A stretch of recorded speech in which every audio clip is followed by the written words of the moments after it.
நிப்பான் India small cap fund growth. இது வந்து ஒரு ஹை ரிஸ்க் ஹை ரிட்டர்ன் ஃபண்டுன்னு சொல்லலாம்.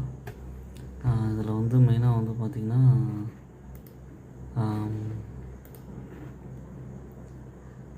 உங்களோட ரிட்டர்ன் கன்சிஸ்டன்சி வந்து நல்லா இருக்குது. எக்ஸிட் லோடு வந்து 1%. அதுக்கப்புறம் வந்து பார்த்திங்கன்னா எக்ஸ்பென்ஸ் ரேஷியோ வந்து 0.64%. 5 ஸ்டார் ரேட்டிங் இருக்குது. இதோட மினிமம் எஸ்ஐபி அமௌண்ட் வந்து 500 ருபீஸு. அதுக்கப்புறம் வந்து பார்த்திங்கன்னா மந்த்லி எஸ்ஐபி மெத்தடில் இதை வந்து சேவ் பண்ணலாம். டோட்டல் இன்வெஸ்ட்மெண்ட் வந்து ஃபார் எக்ஸாம்பிள் வந்து 12 lakhs பண்ணியிருக்கீங்கன்னா ஒரு பீரியடு பேங்க் அக்கௌண்ட்டில் இருந்தால் 17.2 lakhs கிடச்சிருக்கும். கோல்டில் பண்ணியிருந்தீங்கன்னா 20.9 lakhs கிடைக்கும்.